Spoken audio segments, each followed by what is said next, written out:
Morning all of you guys. अपने प्यारे से यूट्यूब चैनल जी केमिस्ट्री क्लासेस में आपका बहुत बहुत स्वागत। दोस्तों, हमारा एनसीईआरटी बुक का 12th क्लास में जो चैप्टर चल रहा है वो है हमारा प्रश्न रसायन, जिसे हम कहते हैं सरफेस केमिस्ट्री। इस चैप्टर में हमने बहुत सारे इम्पोर्टेंट टॉपिक पढ़े हैं प्रीवियस लेक्चर्स में, और उन टॉपिक्स के बाद हम एक नया इम्पॉर्टेंट टॉपिक लेके आए हैं आपके सामने, जिसको हम शुरू करने जा रहे हैं, जिसका आपको बहुत बेसब्री से इंतजार है। वो है हमारा द्रव स्नेही और द्रवरोधी colloid, live colloid and live colloid. देखिए क्या होते हैं द्रव स्नेही कोलॉइड। तो देखिए द्रव स्नेही कोलॉइड जो है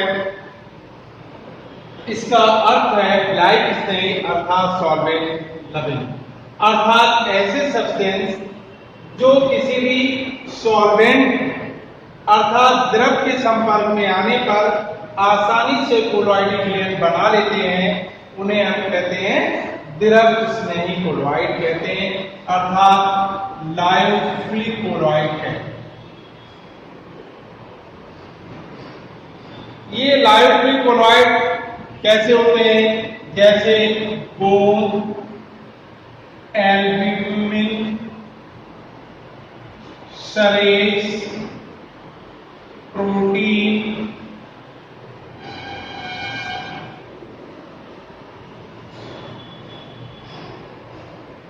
एंजाइम, ये कोलॉइड होते हैं।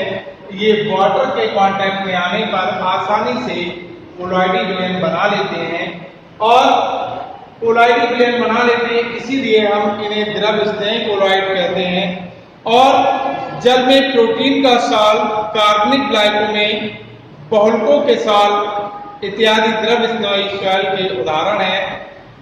अब ये जो द्रव स्नेही कोलॉइड हैं ये स्थिर होते हैं, अर्थात ये कांस्टेंट होते हैं, और इसीलिए इनका अपक्षेपण जो है अर्थात प्रेसिपिटेशन है वो आसानी से नहीं होता है। अब इनका प्रेसिपिटेशन आसानी से नहीं होता है, वास्तव में ये द्रव स्नेही कोलॉइड कहलाते हैं, अर्थात द्रव स्थायी कोलॉइड भी होते हैं। इन्हें अगर लंबे समय तक, बहुत अधिक समय तक रख दिया जाए तो इन्हें पुनः कोलॉइडी अवस्था में परिवर्तित किया जा सकता है, इसीलिए इन्हें हम उत्क्रमणीय कोलॉइड अर्थात रिवर्सिबल कोलॉइड भी कहते हैं। अब रिवर्सिबल कोलॉइड कहते हैं, इसलिए कहते हैं क्योंकि प्रक्षिप्त प्रावस्था को पुनः प्रक्षेपण माध्यम के साथ मिलाकर अगर रख देते हैं तो ये पुनः कोलॉइडी अवस्था में परिवर्तित हो जाते हैं। इसी प्रकार दूसरे होते हैं द्रवरोधी कोलॉइड। अब क्वेश्चन आता है द्रवरोधी कोलॉइड क्या होते हैं? तो देखिए द्रवरोधी कोलॉइड वे कोलॉइड होते हैं जो प्रक्षेपण माध्यम अर्थात जल या द्रव के कांटेक्ट में आने पर आसानी से कोलॉइडिक लेयर नहीं बना पाते हैं, उन्हें हम द्रवरोधी कोलॉइड अर्थात लायोफोबिक कोलॉइड कहते हैं।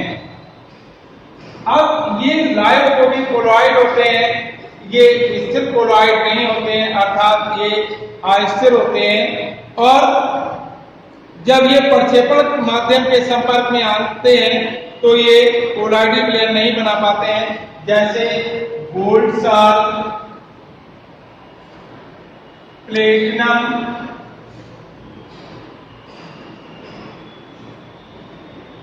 Silver etc। इस प्रकार के कोलॉइडिक लेयर हैं तो आपके द्रवरोधी कोलॉइड कहलाते हैं।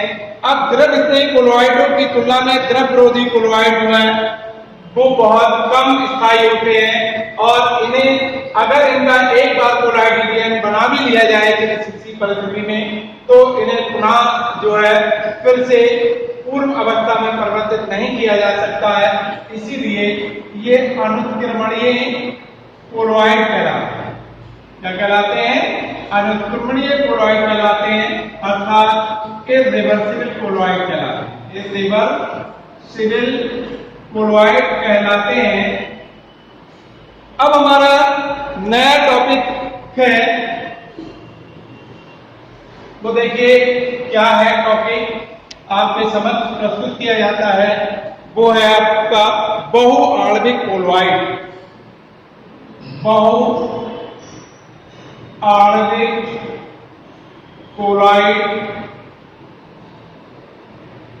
जिसे हम कहते हैं multi molecular colloid. Multi molecular colloid. अब क्वेश्चन आता है कि बहुआण्विक कोलॉइड क्या होते हैं, मल्टी मॉलिक्यूलर कोलॉइड क्या होते हैं। देखिए, जब 1 नैनोमीटर से कम व्यास वाले छोटे अणु या परमाणु प्रक्षेपण माध्यम से परस्पर सहयोग करके कोलॉइडी आकार के कणों का निर्माण करते हैं।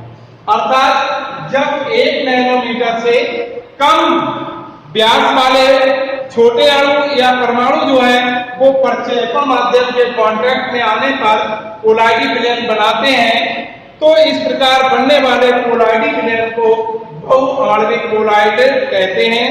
और इस प्रकार के कोलॉइडी विलयन में प्रक्षिप्त प्रावस्था के कण वान डेर वाल्स बलों के द्वारा जुड़े होते हैं, जैसे गोल्ड सॉल्ट,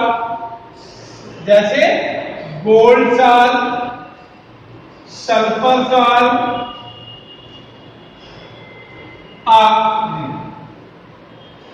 इसी प्रकार होते हैं बृहद आणविक कोलॉइड। दूसरे होते हैं बृहद आणविक कोलॉइड, जिसे कहते हैं macro molecular colloid. Macro molecular colloid question आता है, मैक्रो मॉलिक्यूलर कोलॉइड क्या होते हैं। तो कुछ पदार्थ इस प्रकार के अणुओं का निर्माण करते हैं जिनके आकार कोलॉइडी कणों के आकार के समान होते हैं। इस प्रकार के अणुओं के अणुभार काफी अधिक होते हैं, इसीलिए इन्हें बृहद अणु मैक्रोमोलिक्यूल्स कहा जाता है। इस प्रकार के पदार्थों को जब किसी उपयुक्त प्रक्षेपण माध्यम में हम रखते हैं तो प्राप्त कोलॉइडी विलयन को हम बृहद आणविक कोलॉइड कहते हैं। और इस प्रकार बृहद आणविक कोलॉइड में उच्च अणुभार वाले बड़े आकार के अणु प्रक्षिप्त अवस्था में अर्थात डिस्पर्स स्टेट में रहते हैं।